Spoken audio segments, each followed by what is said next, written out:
자, 선교를 위한 두 번째 단계, 기도, 미사, 성사 생활 안에서 신앙의 기쁨을 회복해야 됩니다. 이 미사가 짐이 아니에요. 여러분들 성사 생활, 특히 고해 성사가 부담이 아니에요. 이거는 하나님이 나를 얼마나 사랑하시는지를 또 체험할 수 있는 기회인 거예요. 기도 생활도 마찬가지죠. 예수님과 함께하는 시간.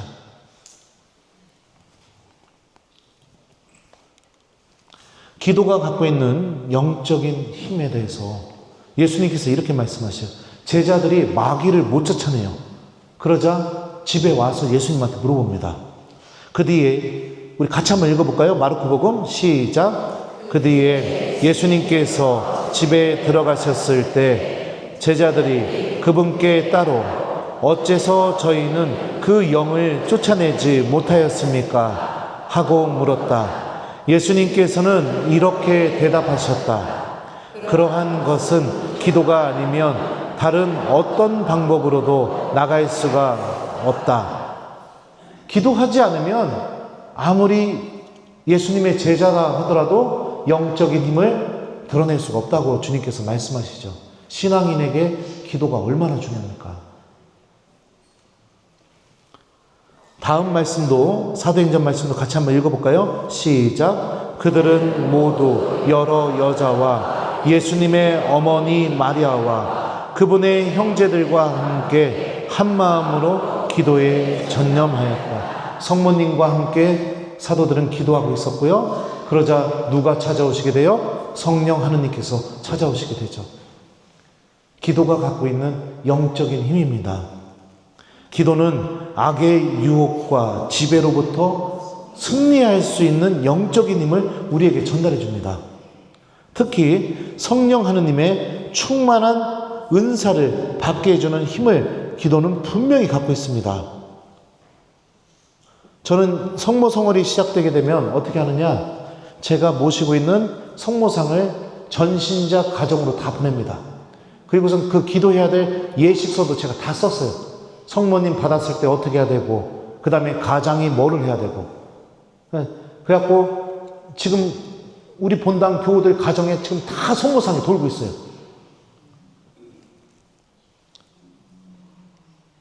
이렇게 성모님을 모셔가지고 기도해요.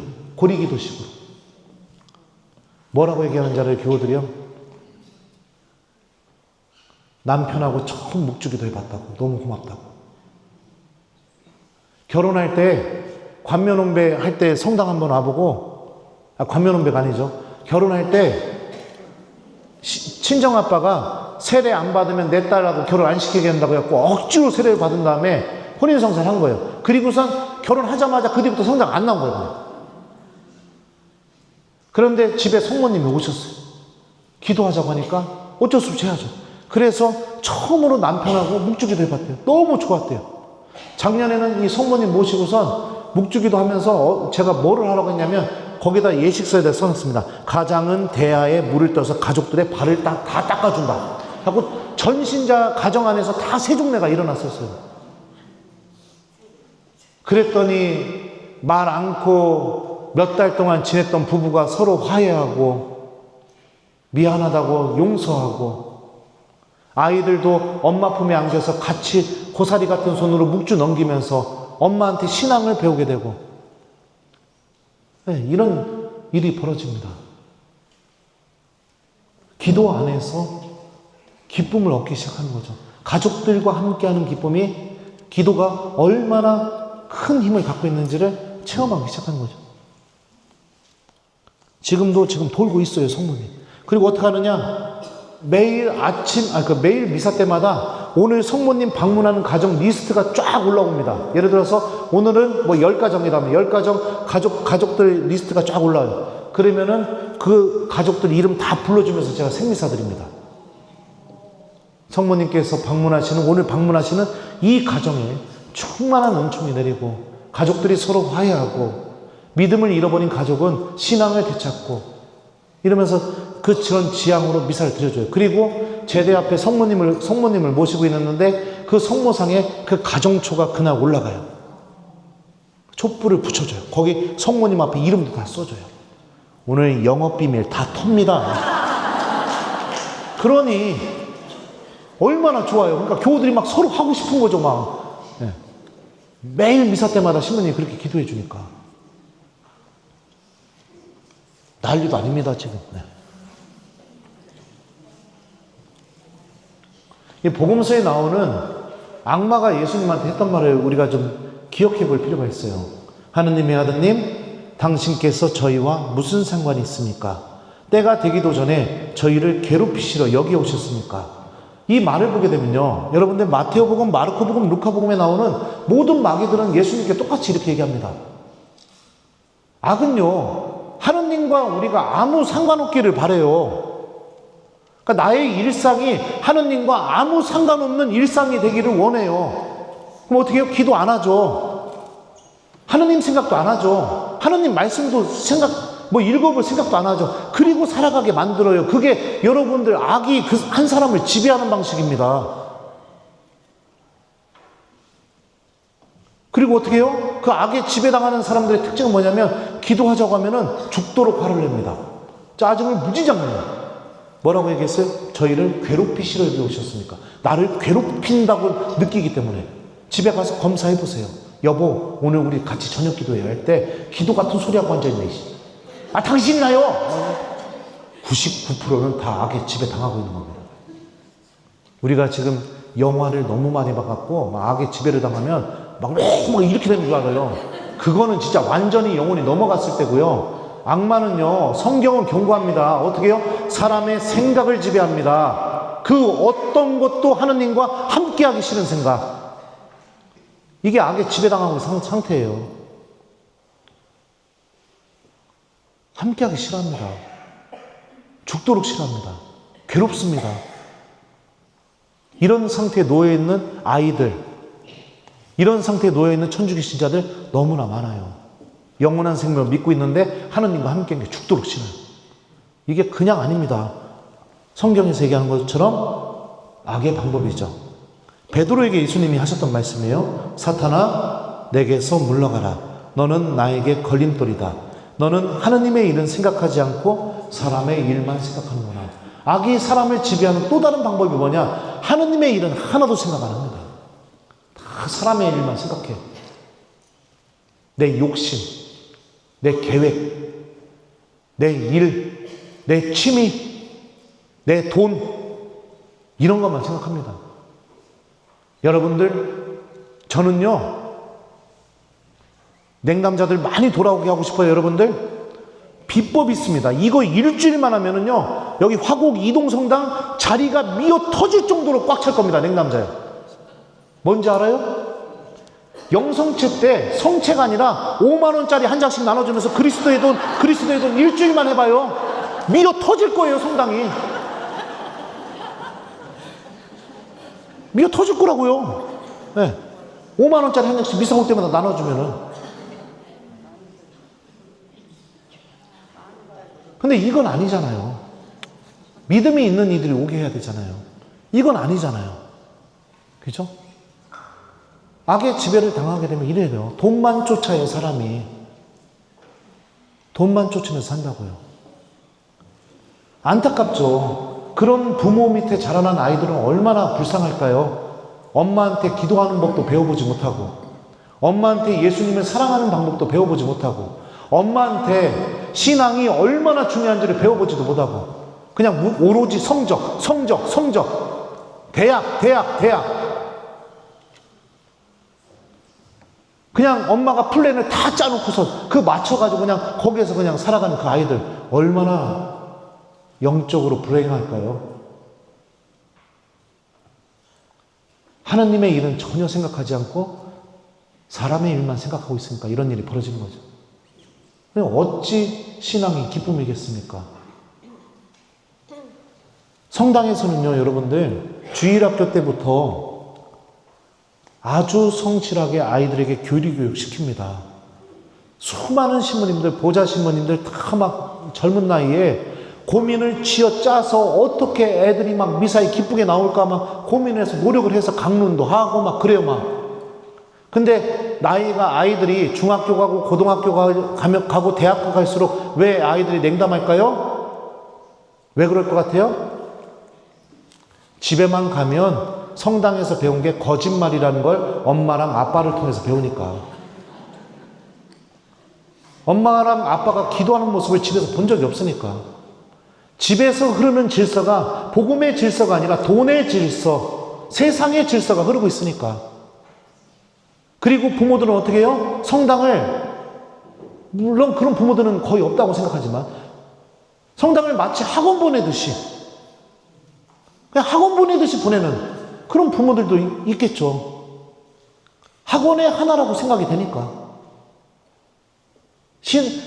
나이가 지나면 지날수록 예수님 사랑해요 막 이렇게 막 제자에 걸렸던 이 꼬맹이들이 나이가 들면 들수록 제일 가기 싫은 곳 성당. 누구한테 배웠을까요? 엄마 아빠한테 배웠겠죠. 성당에서는 영원한 생명, 구원, 신앙의 기쁨, 예수님의 사랑, 자비 다 배우고 있는데, 그러니까 이런 일들이 벌어지게 돼요. 그러니까 수많은 가정들이 이미 악의 지배를 당하고 있습니다. 악의 지배를 당하고 있어요. 가정 안에서부터 기도가 사라지고 있고요. 신앙이 영원한 생명을 준다는 것을 머리로는 이미 다 알고 있으면서도 하느님과 함께하는 시간을 죽도록 싫어합니다. 마치 사탄과 마귀들이 예수님과 함께하는 것을 죽도록 싫어하는 것처럼. 기도가 사라져버린 삶은요, 성령의 활동을 완전히 거부해버리게 만듭니다. 성령의 활동에 중요한 것 중에 하나가 뭐냐면 복음 선포거든요. 사도들에게 성령께서 오시고 난 뒤에 사도들이 제일 먼저 한 행동이 뭐예요? 밖으로 나가 예수님에 대해서 이야기하기 시작했습니다.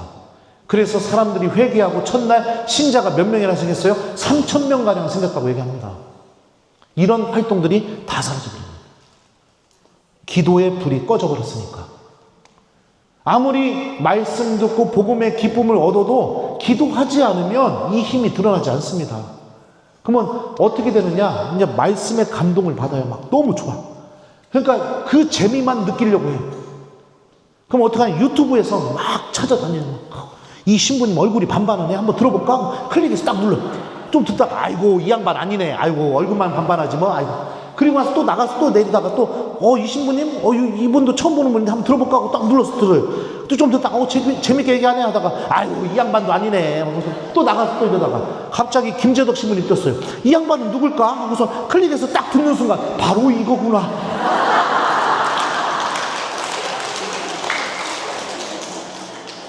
이렇게 된다고요.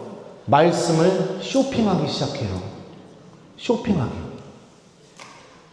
하나님의 말씀이 나를 가르치고 삶의 방향을 잡아줘야 되는데 내가 듣고 싶은 말씀만 찾아서 들으려고 하는 이상한 병이 생기게 된다고요. 왜요? 기도가 사라졌으니까.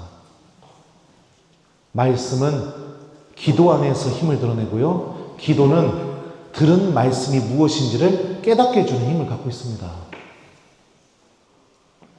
성경 공부는 열심히 하는데 기도를 하지 않아요. 그러니 더 좋은 해설, 더 좋은 강의 이것만 쫓고 있지 말씀이 나를 변화시키지 않는 거죠. 기도가 사라졌으니까. 이렇게 반쪽짜리 신앙생활을 하는 이들도 많이 있습니다.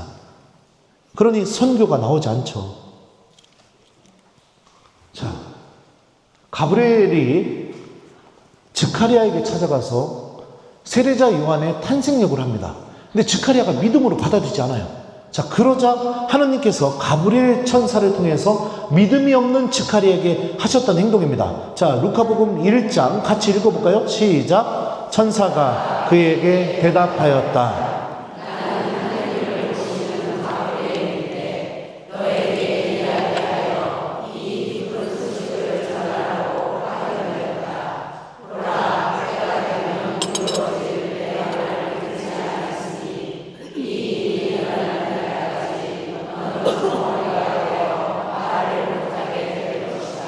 믿음이 없는 스가랴를 하느님께서 어떻게 하셨느냐? 벙어리가 되게 하셨어요.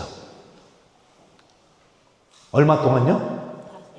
여러분들 애 잉태돼서 태어났는데 몇 달 걸려요? 네? 10달이요? 그래요. 나는 애를 안 낳아봐서 몰라요. 10개월 동안 침묵 안에 머물게 하십니다. 이 침묵은 누가 마련해 준 침묵이에요? 하느님께서 마련해 주신 거룩한 침묵 안에 믿음이 없는 스가랴가 머물게 하십니다. 10달 동안. 자, 엘리사벳에 대해서도 루카복음은 이렇게 묘사합니다. 같이 한번 읽어볼까요? 시작. 그 뒤에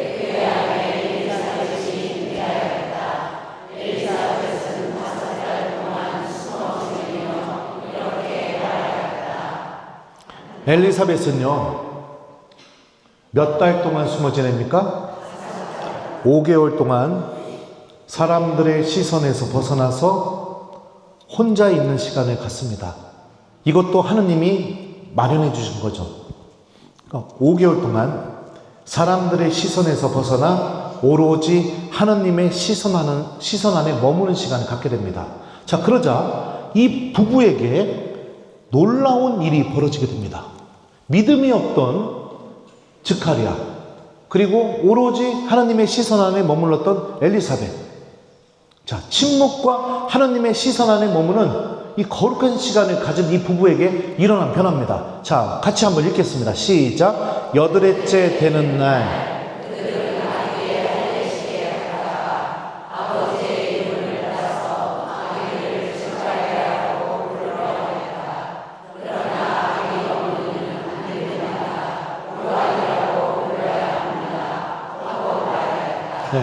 세례자 요한의 이름을 요한이라고 붙여야 된다고 했어요. 뭐가 생기게 된 겁니까? 믿음이 생기게 된 거죠.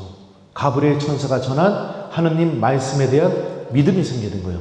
불신 속에 있었던 스가랴는 어떻게 행동하는지 봅시다. 그 다음 성경 말씀 읽을까요? 시작. 스가랴는 글 쓰는 판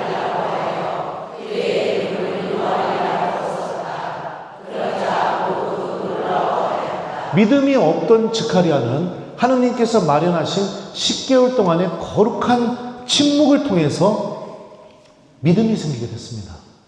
자, 침묵과 하느님의 시선 안에 머무는 시간, 이게 무엇이 자라게 해줘요? 믿음이 자라게 해줍니다. 침묵을 지키고 오로지 하느님의 시선 안에 머무는 것, 이 두 가지를 함께 할 수 있는 기도, 가장 탁월한 기도는 바로 성체조배입니다. 성체조배는 우리가 믿음이 자라게 해줘요. 하느님의 뜻과 계획을 알아듣게 만들어줘요.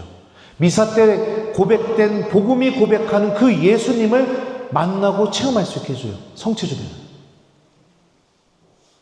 성체 앞에 머무르는 기쁨이 있어야죠. 그리고 어떤 일이 벌어지게 되느냐? 그 믿음이 예수님을 사랑하는 믿음이 되게 해줘요. 여러분들 생각해봐요. 누군가 사랑하려면 어떻게 해야 돼요?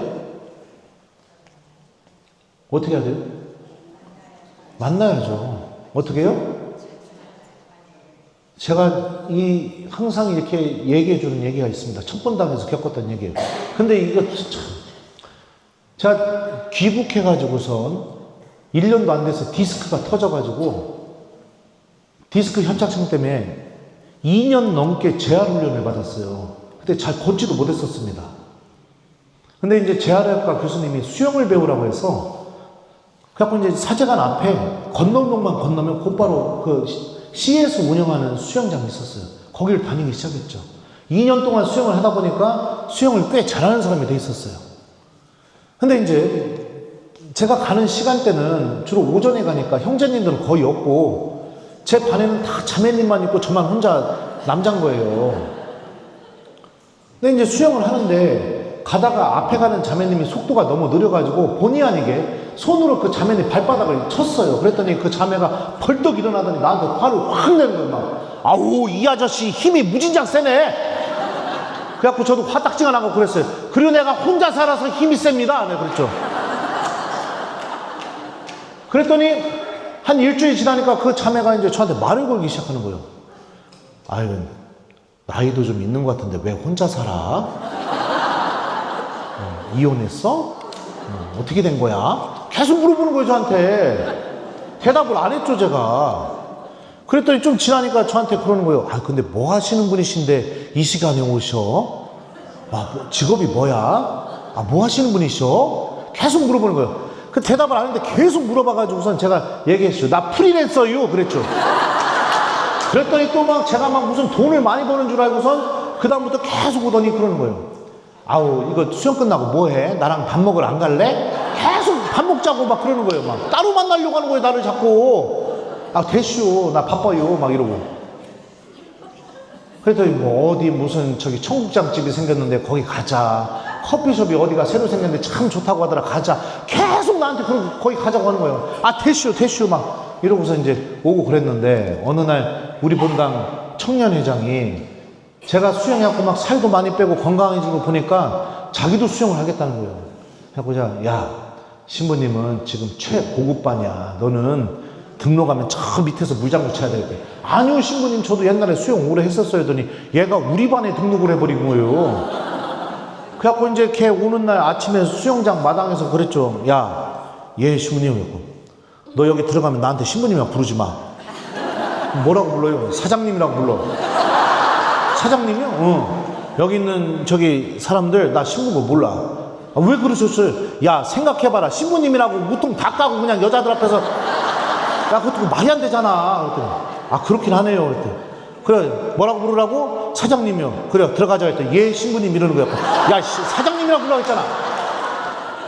그리고서 이제 들어가갖고서 막 수영을 막 뺑뺑이를 돌려요. 막 자유형 20바퀴, 30바퀴 막 이렇게 해요. 그리고서 제가 나와가지고 막 땀을 뻘뻘 흘리면서 아우 죽겠네 했더니, 얘가 제 뒤에 따라와갖고 물속에서 고개를 확 내밀면서 뭐라 하는 줄 알아요? 아우, 신부님 엄청 힘드네요. 그런 거예요. 그러더니 그 자매가 갑자기 이제 저한테 말을 안 걸기 시작하는 거예요. 한 일주일 지나더니 저한테 오시더니 그러는 거예요. 신부님이신 줄 모르고 제가 큰 결례를 저질렀다고 죄송하다고 해서, 아, 괜찮습니다. 그랬죠. 그랬더니 저한테 그러는 거예요. 신부님, 저 사실은 개신교 신자예요. 그러더라고요. 아, 그래요? 자매님 반가워요. 그랬거든요. 그랬더니 그 다음날부터 또 제 앞에 오더니 자기 교회 목사님 욕을 바가지로 하는 거죠. 왜 이 자매가 저보고 자꾸 따로 만나려고 했을까요? 네? 왜 따로 만나려고 할까요? 네? 따로 만나야 어떻게 돼요? 무슨 일이 벌어지니까. 따로 만나면요, 어떤 일이 벌어져요? 그 사람을 좋아하게 돼요.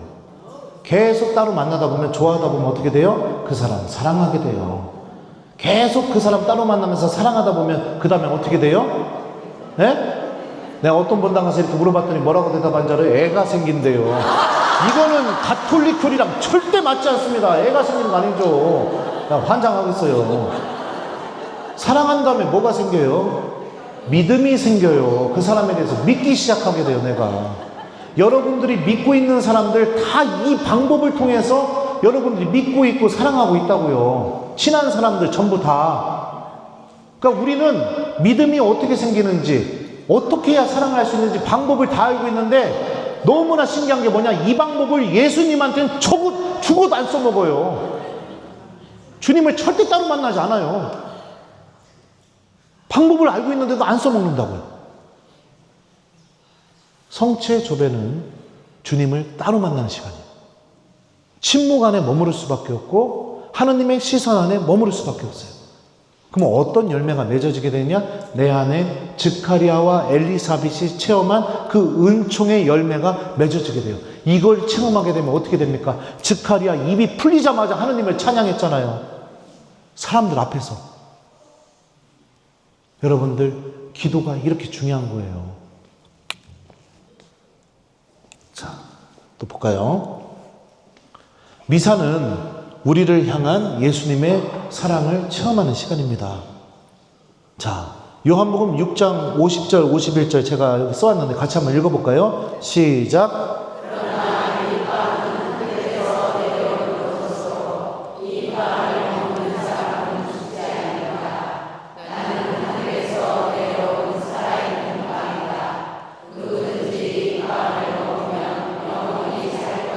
예, 살을 떼어주는 게 성체성사입니다. 여러분들 살 떼어줄 수 있어요? 여러분들 콩팥, 간 이런 거 떼어서 줄 수 있냐고요? 줄 수 있는 사람이 있습니다. 누구에게요? 여러분들 자녀. 내가 내 살덩어리를 떼어서 누군가에게 준다는 것은 두 가지 의미예요. 그 사람 죽도록 사랑한다는 의미고, 두 번째는 그 사람 살리고 싶다는 의미예요. 미사 때마다 내 손바닥에 얹어지는 성체는 예수님의 이 사랑 고백이 담겨 있는 겁니다. 미사는 나를 이렇게 사랑하시는 예수님과의 내가 만나는 시간이에요. 왜 이게 안 느껴지느냐? 기도, 말씀이 다 중단되어 버려 있으니까. 그러니까 미사 안에서 기쁨이 사라지는 거죠. 예수님의 속량을 통해 우리에게 구원이 이루어지게 되죠. 이 신비가 이루어지는 게 미사 시간이에요. 속량이 무엇이냐? 그리스 말로 아폴루트루시스라고 합니다. 제가 어렸을 때 불장난을 하다가 가을에 추수를 앞둔 논을 하나 다태운 저쪽에 있었어요. 갑자기 불이 확 올라오는 바람에. 그래갖고 동생을 데리고선 국민학교 운동장에 가서 숨었어요. 밤이 될 때까지. 집에 갔다가는 엄마 아빠한테 처맞을 것 같아가지고. 견디다 못 견뎌가지고 동생이 계속 집에 가자고 배고프다고 해갖고 어쩔 수 없이 동생을 데리고 집에 들어가자마자 어떤 일이 벌어졌을까요? 처음 맞았습니다. 근데 그 사이에 제 부모님은 무엇을 하셨을까요? 논주인 찾아가서 손이 발이 되게 빌고 쌀값 다 물어주겠다고 제발 용서해달라고 하고, 그 다음에요 소방서 찾아가서 아들 잘못 키워서 정말 미안하다고 죄송하다고 손이 발이 되게 빌고, 경찰서 찾아가서도 아들 잘못 키워서 죄송하다고 손이 발이 되게 빌고. 죄는 제가 저질렀어요. 그리고 제가 저지른 죄는요, 그때 당시에는 제 힘으로는 이 죄값을 지불하고 해결할 능력이 없습니다. 근데 제 부모가 어떻게 했어요? 제가 죄값을 지불하고 능력이 없잖아요. 그거를 제 부모님이 다 해결하셨습니다. 왜 그러셨을까요? 사랑하니까. 성경은 이와 같은 사랑을 뭐라고 부르느냐? 속량이라고 부릅니다. 내가 저지른 죄에 대해서, 내가 죄값을 갚을 능력이 안 되는 그런 나를 위해서 예수님이 죄값을 다 지불하신 거예요. 이것을 속량이라고 불러요. 그러면 내 입장에서는 제가 부모님한테 할 수 있는 유일한 한 가지는 뭘까요? 엄마, 아빠 잘못했습니다. 다시는 안 그러겠습니다. 이게 내가 부모님한테 할 유일한 한 가지입니다. 내가 잘못했고 죄를 저질렀다고 솔직하게 인정하는 거, 용서해달라고 말하는 거. 이게 내가 할 수 있는 유일한 한 가지. 그것만 하면 돼요. 미사는 이런 사랑을 베풀어 주신 예수님의 사랑을 체험하는 순간이에요. 고해성사는 엄마, 아빠 잘못했어요. 다시는 안 그럴게요. 이렇게 얘기하는 순간이 고해성사예요. 얼마나 사랑하면 나에게 이렇게 해주겠습니까? 이 사랑을 체험해야죠. 미사는 독서와 복음이 증언하고 고백하고 있는 바로 그 예수님을 만나는 시간입니다. 언제요? 영성체 때. 성체 모시자마자 여러분들 어떻게 기도하십니까? 1번, 주님 한 달 뒤에 제 아들 시험 봅니다. 잘 좀 보게 해주십시오. 2번, 주님 요즘 코스피가 6천, 7천이라는데 얼마 전에 주식을 샀습니다. 이거 반드시 올라야 됩니다. 도와주십시오. 3번, 오늘 복음에서 들은 주님의 말씀을 기억하면서 예수님이 나를 이렇게 사랑하고 계시는구나. 내 안에 머물러라. 내 사랑 안에 머물러라. 주님, 저도 당신 사랑 안에 머물고 싶습니다. 이렇게 기도한다. 몇 번이에요? 뻥치시네. 말씀을 기억하면서 영성체를 하십시오. 그러면 어떤 일이 벌어져요? 말씀이 예수님을 만나게 해줍니다. 성체 모실 때. 다른 모든 걱정거리를 하느님께 좀 맡겨두고 예수님이 오늘 들려주신 복음 말씀을 좀 기억하면서 성체를 영하고 자리에서 그 말씀을 다시 기억해 보십시오. 그 말씀이 고백하는 예수님을 만나야죠. 그래야 내 안에서 신앙의 기쁨이 터져 나오고 내 입에서 예수님에 대한 이야기가 터져 나올 수 있게 되겠죠. 자, 또 고해성사의 중요성. 자, 죄가 왜 무섭느냐? 창세기 보게 되면요, 아담과 하와가 죄를 저지르고 나서 첫 번째로 한 행동에 대해서 이렇게 묘사합니다. 같이 한번 읽어볼까요? 시작. 그러자 그 둘은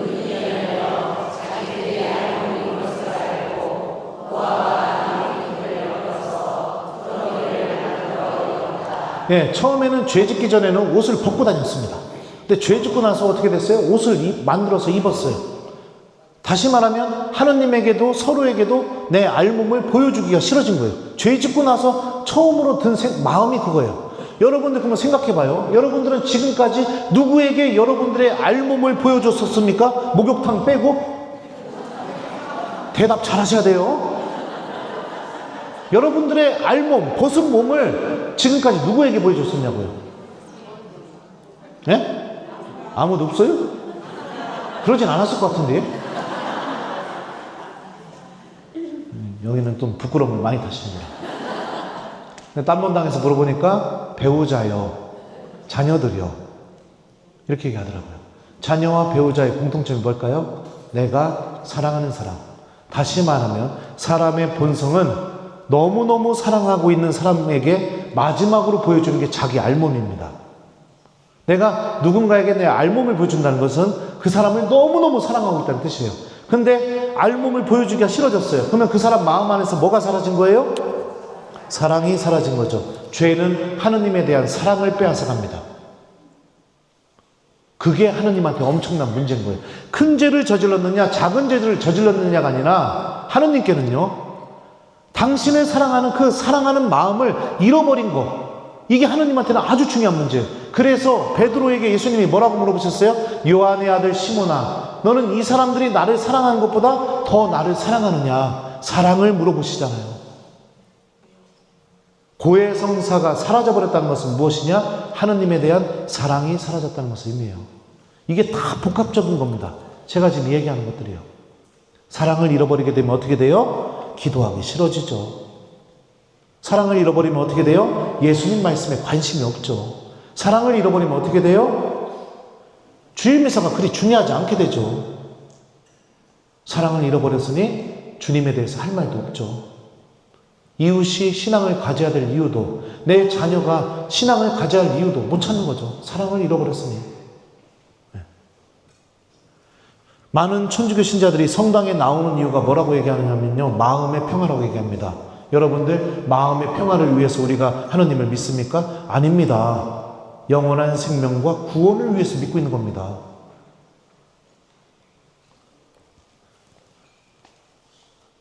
요한복음 3장의 말씀이에요. 같이 한번 읽어볼까요? 시작. 악을 저지르는 자는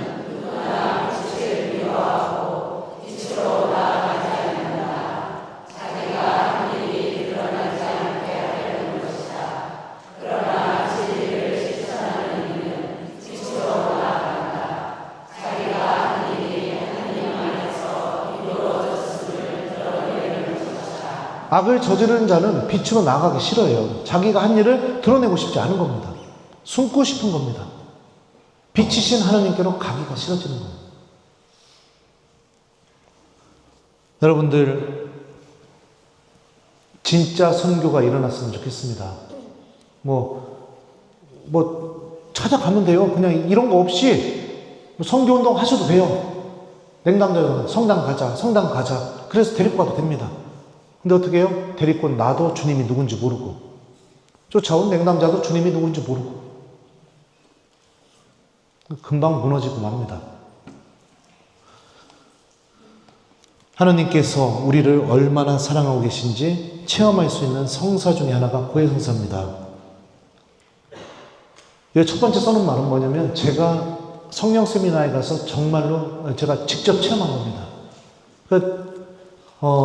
성직자, 수도자 성령 세미나를 가게 됐는데, 새신부 때요. 가면은 이 조를 짜주는데 그 조원들이 신부님하고 수행밖에 없어요. 근데 이게 하루, 이틀, 3일, 4일 이렇게 지나니까 우리 조에서 막 심령기도가 된다고 막 자랑하는 거예요, 신부님들이. 마지막 내니까 저만 안 된 거예요, 우리 조에서. 안 되니까 사람이 초조해지기 시작하는 거예요. 왜 나만 안 되지? 왜 나만? 그러니까 어떻게 하느냐, 점심 먹고 와서 묵주기도 혼자 산책하면서 하고 나서, 묵주기도 끝난 다음에 성모님 저는 준비가 됐어요, 도와주세요, 해볼게요, 랄랄랄랄랄라. 왜 안 되지? 왜 안 되지? 연습을 하고 있는 거예요, 사람이. 그러다 마지막 날 안수식 때 심령기도를 너무 하고 싶어가지고 막 고민을 했는데도, 내가 이걸 고백하지 않아가지고 신령기도가 안 되나? 그래갖고 조장 신부님한테 가서 고해성사를 이렇게 다시 봤어요. 근데 새 신부가 되고 나서 딱 한 가지 죄를 고해성사할 때 고백하지 않았었습니다. 부끄러워서. 이걸 고백하면 아이고 이 신부가 말이야 이렇게 평가받을 것 같아서. 근데 눈물을 뚝뚝 흘리면서 그걸 고백을 다 했어요. 용서를 다 받았죠.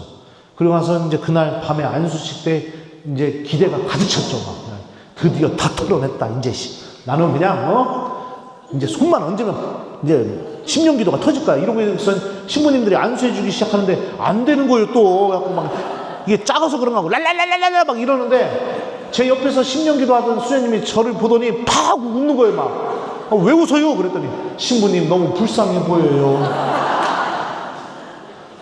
수녀님, 아니 나만 안 되니까 그렇죠. 그랬더니 저 지금부터 신부님 위해서 기도해 줄게요. 고마워요 수녀님. 이러고서 다시 또 랄랄랄랄라 막 이러고 있는데 어떤 신부님 한 분이 제 머리 위에다가 손을 얹으시면서 신령기도로 막 얘기를 하신 거예요. 뭔 소리인지 못 알아듣죠. 그러더니 곧바로 수녀님 한 분이 제 귀에다 대고 여기 써져 있는 말을 저에게 해주셨습니다. 내가 나를 얼마나 사랑하는지 내가 알고 있다. 다시는 그 죄를 생각하지 마라. 내가 내 안에 성령의 불을 놓겠다. 이 말을 듣고 눈물이 배에서부터 터져나오더라고요. 그리고 나서 결국에는 꺼이꺼이 우느냐고 신령기도를 못했어요. 집에 돌아왔는데, 사제관에 돌아왔는데 일어난 변화가 뭔지 아세요? 기도하고 싶어지는 겁니다.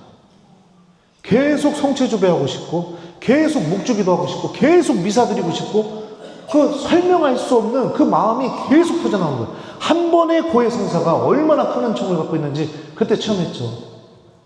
이걸 체험하면요, 이웃들에게 얘기를 할 수밖에 없죠. 내가 만난 예수님에 대해서 얘기하는 게 선교라고 했잖아요. 그죠? 자, 사람이 지을 수 있는 죄 중에 가장 큰 죄가 뭘까요? 10계명, 1계명부터 10번째 계명까지는 한 가지 공통점이 있습니다. 하느님이 다 용서하실 수 있는 죄입니다. 사람이 저지를 수 있는 죄 중에 가장 큰 죄는 고해성사 안 보려고 마음먹는 거. 왜요? 하느님이 나를 용서하지 못하게 내 스스로 막아버리는 거니까. 그게 하느님을 가장 아프게 해드리는 거겠죠. 고해성사 안 보려고 마음먹는 거. 이런 상황에서 어찌 선교가 되겠습니까? 나는 판공성사 때만 고해성사하고 집에서는 기도도 안 하고 성경에는 뭐 전혀 성경이 뭔지도 모르고 미사에 와도 영성체만 했을 뿐이지 내가 하고 싶은 기도만 했을 뿐이지 뭐 예수님이 어떤 분이신지 만난 적도 없고 성체조배는 뭐 성체 앞에 앉아본 건 나는 상상도 해본 적이 없고 이런 사람이 어떻게 선교를 합니까? 자기가 만난 하나님이 없는데. 뿌리가 없는 선교는 금세 열매도 사라져버립니다. 제가 하고 있는 우리 본당 사목 집회입니다. 5년 동안 하고 있습니다. 이름이 뭐냐? 내 안에 머물러라예요. 많은 교우분들이 제 서품 선고가 내 안에 머물러라 요한복음 말씀인 줄 알고 있어요. 아닙니다. 이 내 안에 머물러라 이 말씀은 왜 제가 채널명으로 정하게 됐냐면 첫 번째 본당에서 이 내 안에 머물러라 운동을 하면서 그걸 기억하고 싶어서 채널명을 내 안에 머물러라 이렇게 정한 거예요. 평일미사, 성체조배, 성경 말씀 기억하기 운동입니다. 증거를 보여드리겠습니다. 2022년 1월 첫째 주 평일미사 284명이 나왔습니다. 이거는 월요일부터 금요일까지니까 5로 나누시면 됩니다. 284를 5로 나누면 미사 한 대 몇 분이 나왔어요? 5, 25. 한 56명, 7명. 평균적으로 55명에서 60명이 안 되는 그 정도였어요. 미사 한 대 나왔던 인원이. 자, 내 안에 머물러라를 실시하고 나서 한번 볼까요? 12월 첫째 주 544명. 5로 나누면 몇 명입니까? 미사 한 대에 5일은 5. 네? 120명. 평일 미사 한 대가 평균 120명. 증거 자료를 다 보여드립니다. 자, 그래서 PPT 하는 거예요. 자, 평일 미사 숫자입니다. 5로 다 나누시면 됩니다. 자, 여기 보면은 주 평균에서 516. 자, 2023년 1월달 평균, 한 달 평균 평일 미사 한 달에 5로 나누면 몇 명이에요? 503명. 예. 103명. 그러니까 미사 한 대 평균이, 평일 미사 한 대가 103명이에요. 그러면서 숫자가 계속 늘었다 줄었다 합니다. 예. 당연하죠. 신자들이 로봇가 아니니까. 근데 신기한 건 뭐냐면 제가 부임하고 나서, 자, 4월 달부터 시작해서 12월 달까지 평일미사 신자 수가 늘어나기 시작하면서 그 뒤부터는 100명 이하로 절대 떨어지지 않았습니다. 모든 미사가, 평일미사 한 대가. 주일미사 신자의 4분의 1 이상이 100명, 그러니까 다 미사에 나오는 거예요. 자, 난리도 아닙니다. 이거는 우리 사무장이 보기 편하게 평균치를 써놓은 겁니다. 아까는 다 합쳐놓은 거고. 2025년도 1월달 첫째 주 평일 미사 한 대에 평균 123명이 나왔습니다. 자, 이러면서 늘어나고 있어요. 네. 두 번째 증거입니다. 주일 미사. 제가 부임해서 1월 첫째 주 주일미사 참여자 수가 275명입니다. 1월 첫째 주 주일미사가. 저는 참고로 12월, 그러니까 이전에 12월 10 며칠인가에 제가 부임했어요. 그러니까 2주가 지나고 나서 275명이 된 거예요. 첫 번째, 1월 첫째 주가요. 자, 그리고 나서 늘어나기 시작합니다. 냉담자 찾기 운동도 하지 않았는데, 주일미사 숫자가 늘어났다는 얘기는 뭐예요? 냉담자들이 돌아왔다는 얘기죠. 275부터 시작해갖고요. 12월 첫째 주 주일미사 408명.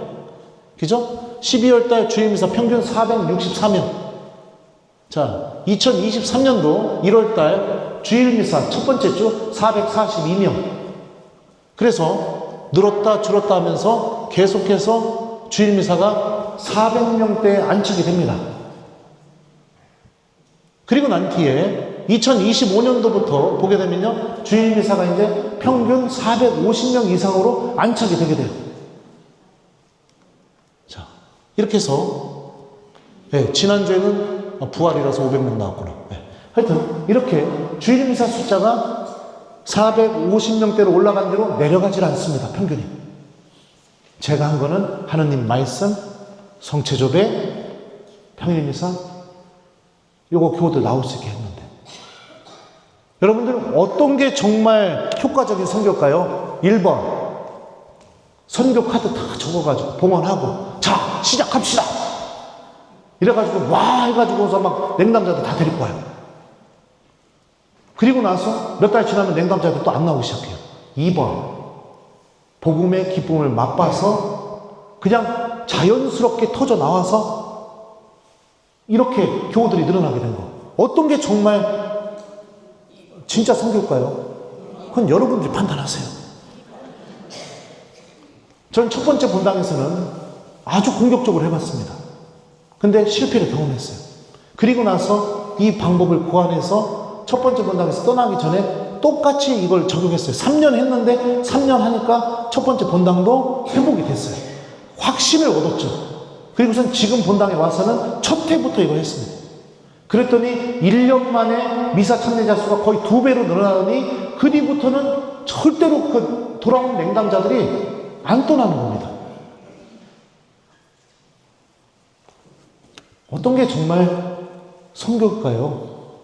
행사를 위한 선교가 아니라 내가 먼저 신앙의 기쁨을 회복해서 시키지 않아도 마치 맛있는 거 먹었을 때 이웃들에게 자연스럽게 얘기가 나오는 것처럼 마치 내가 예를 들어서 딸이 뭐 가방 비싼 가방 사줘줬을 때 그거 시키지 않아도 들고 가서 사람들한테 막 보여주고 싶어서 막 이렇게 막 몸이 안달이 난 것처럼 마치 꽁돈이 생기게 되었을 때 시키지 않아도 그냥 얘기해가지고 내가 오늘 밥 살게 오늘 돈 생겼어 이렇게 그냥 스스로 얘기하는 것처럼 믿음도 이래야 되지 않을까요?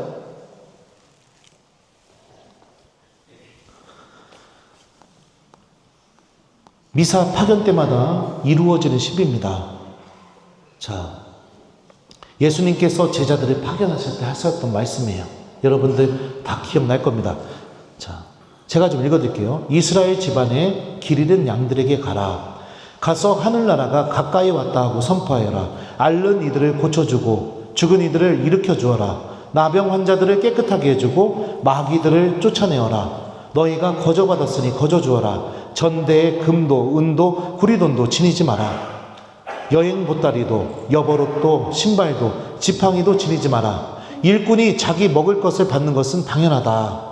자, 여기서 보게 되면 예수님께서 제자들을 파견하실 때 어떻게 했느냐? 무소유를 요구하셨어요. 아무것도 지니지 말라고. 왜요? 제자들은 이미 주님께 받은 게 있으니까.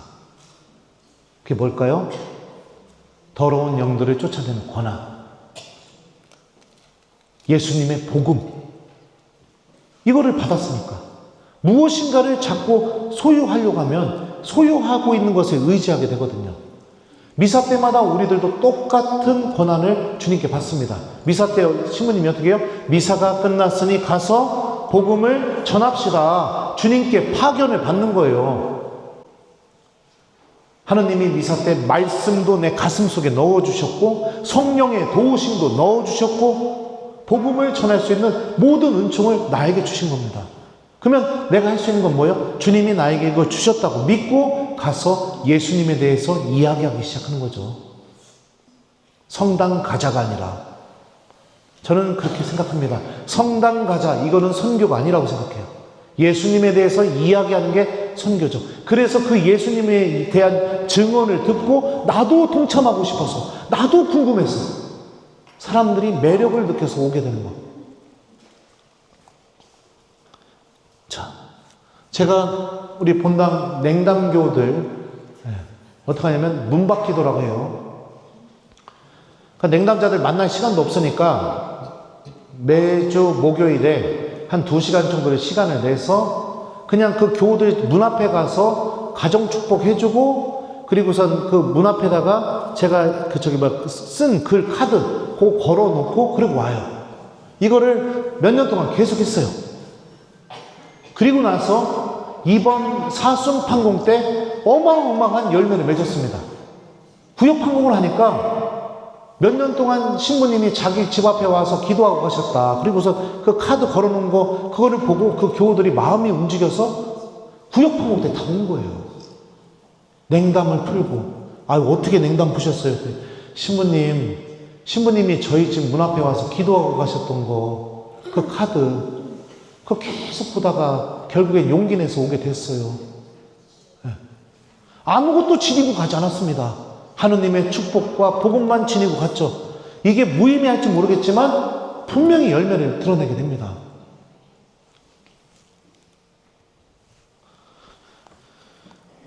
자, 마태복음 28장, 우리 전교주일인가요? 항상 듣는 말씀입니다.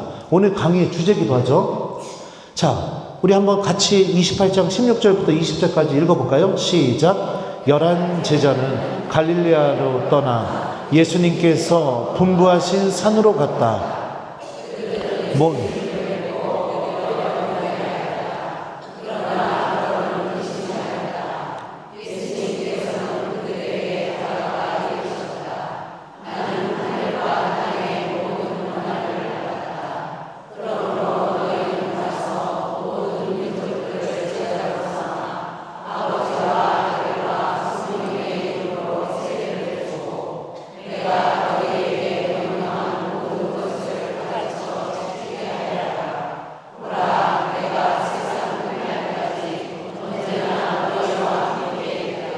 자, 예수님께 선교 사명을 받기 전에 예수님의 제자들은 어떤 상태였어요? 의심하고 있었습니다. 우리나라 성경에는 더러는 의심하였다 번역되어 있지만 그리스 성경을 보게 되면은요, 그러나 그들은 의심하였다 이렇게 직역이 됩니다. 제자들 모두가 의심하고 있었습니다. 근데 예수님은 제자들의 의심을 문제 삼지 않고 선교 사명을 주십니다. 왜 그랬을까요? 마지막 말씀 때문에 그렇습니다. 보라, 내가 세상 끝날까지 언제나 너희와 함께 있겠다. 의심하고 있는 그 제자랑 예수님이 세상 끝날까지 같이 계셔 주실 거니까 제자들의 믿음의 나약함, 제자들의 부족함, 이게 하나도 중요하지 않은 겁니다. 마찬가지입니다. 냉담하는 교우들에게 찾아가기가 두렵죠. 그런데요, 그 두려워하는 나와 예수님이 함께 계셔 주십니다. 세상 끝날까지. 마음속에 보라, 내가 세상 끝날까지 언제나 너희와 함께 있겠다. 이 말씀을 간직하고 믿음을 잃어버린 이들에게 다가가 보세요. 그리고 여러분들이 신앙생활을 통해서 만난 예수님에 대해서 이야기해 보십시오. 성령께서 도와주실 것이고요, 생각하지도 않았던 언변이 여러분들 입에서 터져나오기 시작할 겁니다. 이게 선교입니다. 저는 그렇게 생각합니다. 성서를 공부한 입장에서요. 선교는 노력이 아닙니다. 어떤 행사가 아닙니다. 선교는 영원한 생명과 하나님 나라에 대한 진짜 믿음을 갖고 있는 이들만이 아주 자연스럽게 맺어내는 열매입니다. 내 자녀 살리고 싶어서, 내가 사랑하는 사람들 살리고 싶어서. 제가요, 어렸었을 때 저희 집은 묵주기도 안 하면 처맞는 집이라고 했었죠. 왜 그랬느냐, 아버지가 묵주기도 하시다가 하나님 체험을 하셨어요. 마지막 영광송을 바치고 구원송을 하는 순간에 묵주 끝에서 아버지 증언에 의하면 한 번도 보지 못한 오색 찬란한 빛이 쏟아져 나왔답니다. 그리고 실제로 저희 아버지 묵주를 보면 그 끝이 스테인레스로 있는데 반이 정확하게 노랗게 타 있어요. 그 뒤부터 어떤 일이 벌어졌냐면 묵주기도 안 했다가 처음 맞았어요. 그냥 집에서요. 무조건 묵주기도 해야 되는 거예요. 나중에 유학 다녀와서 제 어머니 아버지가 일주일에 한 번씩 사장안에 청소하러 오셔요. 반찬하고 빨래하고 뭐 이런 거 하러. 한 번은 아버지 오셨다가 문득 그 생각이 나서 아버지한테 물어봤어요. 아버지, 어렸을 때 동생하고 저하고 왜 이렇게 묵주기도 시켰어요? 그랬더니 아버지가 이렇게 말씀하시더라고요. 신부님, 다른 사람은 모르지만 나는 묵주기도를 통해 하느님이 살아계시다는 것을 체험한 사람이라고. 하느님이 살아계시다는 체험을 하게 되니까 부모로서 솔직히 자식이 좋은 대학 가고 좋은 학교 가는 거 욕심 안 나는 부모가 어디 있느냐. 근데 그것도 중요하지만 또 중요한 게 있더라. 적어도 내 아들들은 연옥이나 지옥은 가지 말아야 될 거 아니냐고. 아빠가 신부님하고 동생 살리고 싶어서 몸부림친 거라고 그렇게 얘기하시더라고요. 이게 선교죠, 여러분들. 아니에요? 내가 체험한 하느님, 내가 기도 안에서, 말씀 안에서, 미사 안에서, 고해성사 안에서 내가 체험한 하느님. 선교는 노력이 아닙니다. 영원한 생명에 대한 믿음이 있는 이들이 가장 사랑하는 이들에게부터 예수님에 대해서 이야기하는 게 선교입니다. 그들 살려야 되니까. 그들 연옥으로 걸어가는 발걸음 붙잡아서 예수님께 데려와야 되니까. 이걸 정말 믿고 있는 이들이 하는 거죠. 선교는 정말로 예수님을 사랑하는 사람들 안에서 자연스럽게 터져나오는 열매입니다. 사랑을 누군가에 대해서 사랑하게 되면 어떻게 돼요? 주변 친구들에게 내 사랑하는 사람에 대해서 자꾸 얘기하게 되어 있습니다. 선교는 복음의 기쁨을 정말로 체험한 사람들 안에서 도저히 그 기쁨을 감춰둘 수가 없어서 터져나오는 열매인 겁니다. 예수님과 중풍병자의 만남. 근데 그 중풍병자를 치유해 주신 그 예수님이 나와 함께 있구나. 이런 체험들. 가늠하다 잡힌 여인과 예수님의 만남. 그 가늠하다 잡힌 여인을 용서해 주시는 주님이 바로 나에게 다가오셨구나. 고해성사 안에서. 이런 말씀이 막 성사 안에서 나에게 이루어지고 있다는 체험. 복음이 선포된 복음 말씀이 성사 안에서 나에게 이루어지고 있다는 체험. 이 체험이 있어야겠죠. 선교는 하느님 나라의 주인공인 하느님 자녀들 안에서 아주 자연스럽게 맺어지는 열매인 겁니다. 하느님 나라에 대한 희망을 갖고 있으니까 내가 얘기할 수밖에 없는 거죠. 여러분들 자녀들이 예를 들어서 미국 어디에다가 크루즈 1박에 열흘 갔다 오는 거 1,000만 원짜리 티켓 2장 끊어졌다고 해봐요. 그거 설레요? 안 설레요? 설레겠죠. 그러면 어떡할 거예요? 친한 언니 교우들한테 1번 그거 얘기한다. 2번 죽어도 얘기 안 한다. 몇 번이에요? 얘기하게 되죠. 희망이 생기고 설레이고 그러니까 얘기하게 되고. 마찬가지 하느님 나라에 대한 희망을 갖고 있고 믿음이 있으면 설레이고 내 안에서 얘기가 나올 수밖에 없는 거죠. 이 모든 게 무엇을 통해서 이루어지느냐? 기도, 미사, 말씀, 성사. 하느님을 만나는 고유한 은총의 도구들. 이게 끊어져 버렸는데 어찌 선교가 되겠어요? 이거는 선교긴, 겉으로 보기엔 선교죠. 근데 뭐예요? 그냥 하나의 캠페인이나 운동이죠. 일정 기간 딱 끝나면 그냥 멈춰버리는. 아무튼 그래서 저는 또 제가 제 본당에서 찾은 방법만이 100% 정답은 아니에요. 그죠? 다양한 방법으로 하나님께서는 일하실 수 있으니까 하나의 그냥 방향을 아니면 하나의 그냥 예를 여러분들에게 이야기해 드린 겁니다. 근데 저는 하여튼 그렇습니다.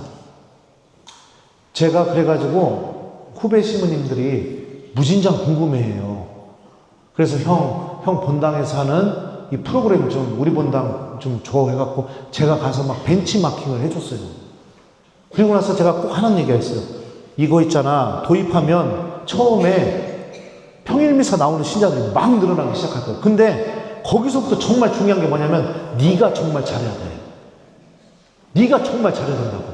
이것만 도입하고 신자들 보고 하라고 해갖고 늘어나겠지 이렇게 생각하면 안 돼. 너 복음 묵상도 열심히 해갖고 강론 준비 잘해야 되고 네가 진짜 이거 노력해야 돼. 막 교우들 말씀 기억하게 만들고. 그래갖고 딱 두 부류로 나타나더라고요. 제 본당에서 일어난 것과 똑같은 현상이 일어나는 본당들이 생기고 처음에 확 달아올랐다가 그냥 확 꺼져버리는 그런 본당도 생기더라고요. 네. 아무튼 그래요. 그래서 저는 올 한 해 여러분들이 정말로 먼저 예수님을 만나셔서 그 체험이 내 입에서 막 터져나오는, 그래서 일시적인 선교가 아니라 삶을 마치는 순간까지 계속해서 내 입에서 주님에 대한 이야기가 나오는 우리 화곡 이동 성당 공동체가 되셨으면 좋겠어요. 자, 그래요. 어떻게 들을만 했슈? 네. 나도 이제 배고파요. 그리고 이제 빨리 가가지고 우리 애들 처녀숙제 교리해야 됩니다. 아무튼 우리 부족한 강의 들어주셔서 감사드리고요. 또 못난 저를 불러주신 또 초대해주신 주임 시모님께 진심으로 감사드립니다. 네, 감사합니다. 그래, 그러면 마침 기도로 제가 강복해드리고 마침 기도하겠습니다. 성부와 성자와 성령의 이름으로. 아멘. 주님께서 여러분과 함께 전능하신 천주 성부와 성자와 성령께서는 여기 있는 저희 모두에게 강복하소서. 아멘. 주님을 찬미합시다. 하느님 감사합니다. 성부와 성자와 성령의 이름으로. 아멘. 부족한 강의 들어주셔서 감사합니다.